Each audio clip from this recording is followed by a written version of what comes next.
Some people say that life is governed by God, and God is the creator. And there's this notion that life is very serious, and if you don't do the right things, you'll be eternally damned. And that's kind of the foundation for religion in general. Now, what if I told you I believe that we live in a virtual reality simulation, and life basically is the most realistic, well-crafted MMORPG ever created? We're living inside a video game. Well, is that really any different than believing in a God who created the world from nothing, who spoke it into existence, who governs it by his own laws, and who judges the players on a basis of rules which he wrote? Doesn't that meet the exact definition of what a video game, more specifically a massively multiplayer online RPG, is actually all about? The crazy thing is, if I believe that I'm living in a video game, and you believe that you're living in a universe created by God, both of us believe in the same foundational principle that law is created by a governing entity which created the world in which we live. You see, there really is no difference, except for one difference. And that is, I believe that if this life is like a video game, or perhaps even is a video game in a sense, then when I die, it's not the end, though it might be the end of my character. And you really ought to enjoy the experience, because as much as we want to win, as much as we want to get XP, as much as we want to ultimately have a high score and get as far into the game, into the end game, if you will, as possible, in a way it doesn't matter either, because it is just a game. There's going to be other players keeping that game world alive after I'm gone, and that's comforting. And life is supposed to be fun, and that's liberating. You see, religion tends to control people because it convinces them that life basically is like a game with a GM controlling everything. But you're not allowed to have fun. You have to follow that on-rails progression quest line. You can't just go off and explore the world and enjoy it the way you want. You have to play the game the way God, or perhaps the devs, want you to play it. And if you don't, then there's punishment to come. But you see, we all basically believe the same things. We just use different icons to represent those things. The question is, do we use icons and symbols which inspire us or which inhibit us? Do we find things that bring joy into our life, or do we meditate on things that give us a sense of hopelessness, of misery, and of spiritual slavery? You know, we're going on into Thanksgiving right now, and I think it's really amazing how you have Halloween, which basically was the Celtic/Irish interpretation of the end of the year harvest festival. Then you have the American Thanksgiving, which basically was a Puritan Christian version of the same concept of an end of year harvest festival. Thanksgiving is a bit more uniquely American, if you will, and it's also a bit more Protestant Christian, I suppose.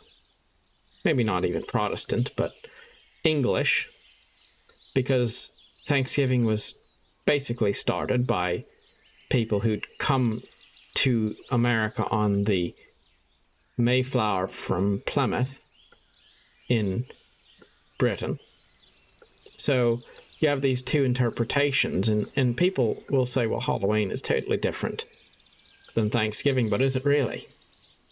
Isn't it all about how one season ends and another begins, and we take stock of our lives, because our lives, like the seasons, are temporary. Therefore, it's appropriate for us to be thankful for the time we have, because that time is not infinite. There's so many different ways to explain life. You can look at the Greek gods, the Roman pantheon. You can look at polytheism. You can look at Eastern religions. You can look at monotheistic Western religions. You can look at the culture of video game players. And the truth is, everywhere you go, you'll find all sorts of allegories explaining the same basic principle, that life has purpose if we choose to see it. And yet, there's also toxicity, which enters the equation when, instead of using those symbols as a tool for piquing our imagination, for inspiring us, for making us excited for what's next, instead of that, we get bitter, we get controlling, we get manipulative. We start to try to force other people to play the game we're playing, because after all, the one we chose is best. Haven't we all seen that in the gaming community? You like a particular game, other people like a different one, and then they get tribal about it. And they say, well, you know what? If you don't like this particular game, you're just wrong, because the one I like is the best. Or the way I play is the best. You have the PvP players versus the PvE players.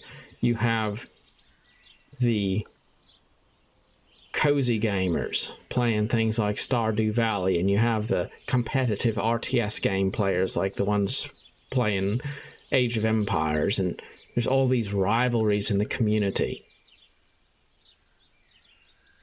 And there's not really any one game that's better than all the rest.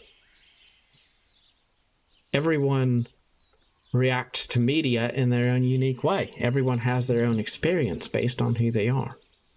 So you take bits and pieces. That's how it works. That's how you have a good experience.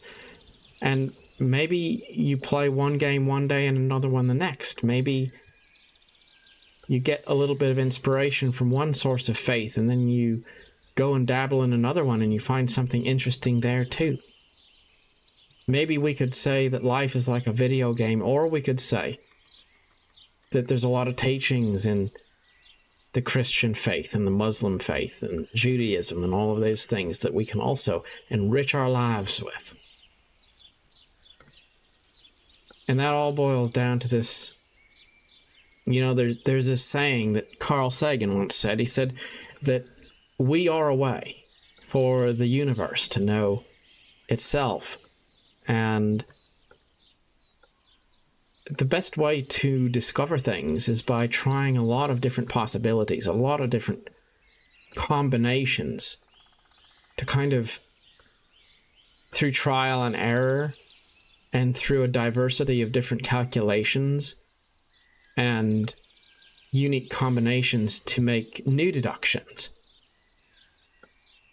using all the different variations that life creates to do it. We don't have to be singular in our focus. We don't have to be tribal in our behaviors. We don't have to be toxic in the way we treat other people.